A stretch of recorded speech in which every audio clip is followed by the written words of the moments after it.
네, 오늘 이렇게 눈앞에 북한 땅이 보이는 강화 평화 전망대에서 최고위원회의를 개최하니까 최근 이란 전쟁으로 국제 정세가 불안한 요즘 대한민국의 국방 안보와 한반도 평화의 중요성이 세상 피부에 와닿습니다. 최근 주한미군 전략자산 이동을 두고 국민의힘 일각에서 안보 위기 운운하면서 정치 공세를 펴고 있는데요.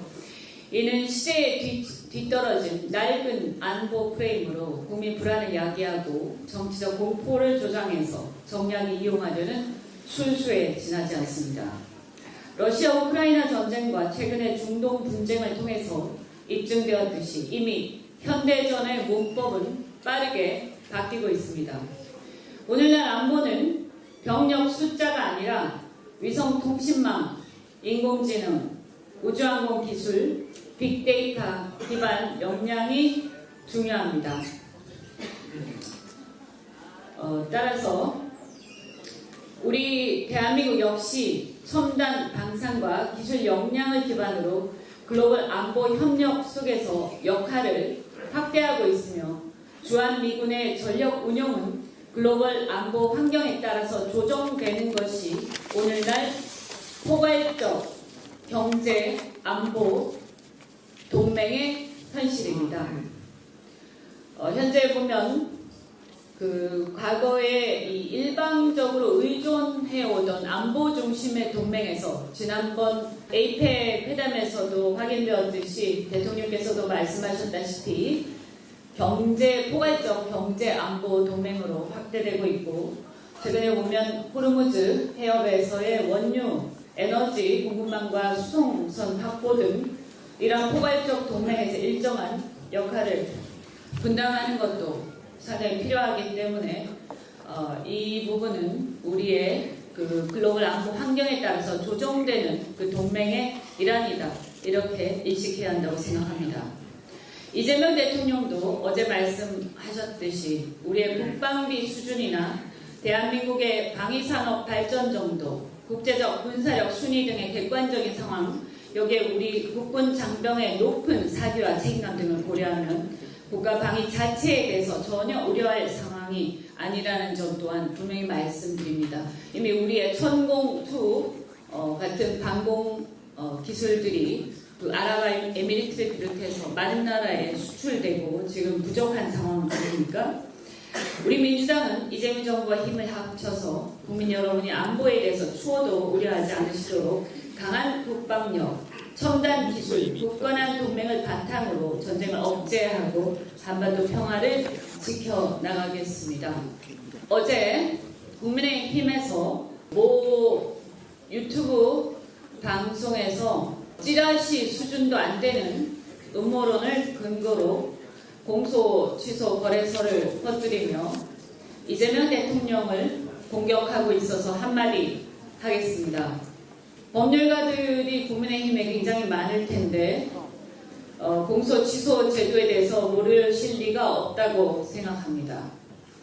정말 그야말로 근거 없는 무책임한 의혹 제기일 뿐이고, 형사소송법이 검사에게 공소 취소 권한을 부여하고 있는 취지와 현재 공소 취소 운영 실무 시스템을 고려하면 그러한 거래 자체가 있을 수 없다는 것을 충분히 알고 있을 텐데 그렇게 그런 거래서를 퍼뜨리는 이런 행태, 그리고 대통령을 공격하는 행태에 대해서 결코 용납할 수 없다는 점을 말씀드립니다. 우리 형사소송법상 제255조에서 검사의 공소 취소 제도에 대해서 규정하고 있는데, 이는 이미 기소가 되어 재판이 진행되고 있지만 재판 진행 경과상 공소 유지가 불가능한 경우 불필요한 사건 진행으로 국민의 인권이 침해되거나 사업적 역량이 불필요하게 낭비되는 것을 방지하기 위한 제도입니다. 따라서 현행법상 공소 취소는 재판 진행 중 증거 부족이 명백한 경우로 드러난 사건 혹은 고소가 취소된 경우 등 유죄 판결이 불가능하다고 판단되는 극히 예외적인 경우에서 가능합니다. 또한 미국, 영국, 일본 등에서 이미 폭넓게 제도적으로 인정하고 있는 제도입니다. 검찰의 공소권 남용이 그동안 굉장히 많이 있어 왔습니다. 가장 대표적으로 최근에 법원이 판례로 인정한 것이 바로 서울시 공무원 간첩 사건입니다. 이렇게 검찰이 공소권을 남용해서 기소를 했는데도 불구하고 공소 취소를 제대로 하지 않을 경우에 대법원 판결이 확정되어서 최종적으로 무죄가 확정되거나 혹은 재심으로 최종적으로 뒤집힐 때까지 그 피고인은 끝까지 수년간 고통을 당하는 게 맞다는 얘기입니까? 공소 취소 제도를 제대로 알지도 못하면서 거래소를 운운하는 사람들은 고개를 숙이고 자숙해야 할 것입니다.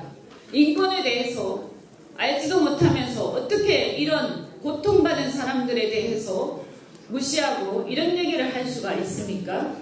따라서 검찰의 공소 취소가 일부 검찰 간부와의 거래로서 이루어진다는 이런 것은 앞서서 있었던 수많은 검찰의 공소권 남용에 대해서 무시하고 간과하는 정말 이루 말할 수 없는 잔인한 얘기다, 뻔뻔한 얘기다라고 얘기하지 않을 수 없습니다. 현재 검사의 사법적 권한은 크게 수사권과 공소권으로 나눠볼 수 있는데 공소 취소는 공소권에 속하는 것이어서 검찰 개혁의 내용, 즉 검찰의 수사기소 분리와 아무런 상관이 없습니다. 그런데 무슨 거래 운운하는 것입니까?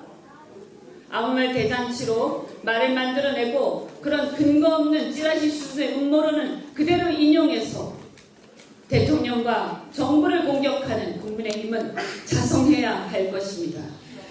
우리 당은 바로 이틀 전인 3월 9일 공소 취소 제도에 관한 정책 토론회를 개최해서 검사의 공소권 남용 법리를 연구하고 그에 대한 사법적 통제 제도까지도 고민한 바가 있습니다. 이와 같은 상황에서 현 정부가 검찰과 형사재판에 대한 공소 취소를 두고 거래했다는 것 자체가 말되지 않습니다. 사실 얼마 전 여기 인천 출신의 송영길 전 대표 무죄 선고를 받은 바가 있습니다. 윤석열 검찰에 의한 무죄 기소가 되어서 굉장히 고생을 많이 했죠. 위법 수집 증거에 의한 기소였습니다. 이것도 역시 공소권 남용인데요. 이런 피해 사례가 얼마나 심각합니까? 이에 대해서 국민의힘은 석고대죄해도 모자랍니다. 어디 큰 소리 치는 겁니까?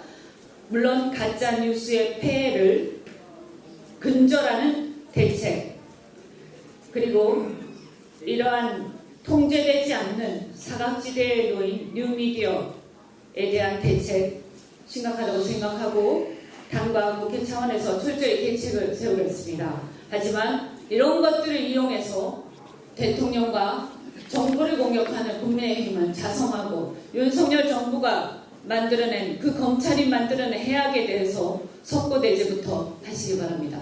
이상입니다.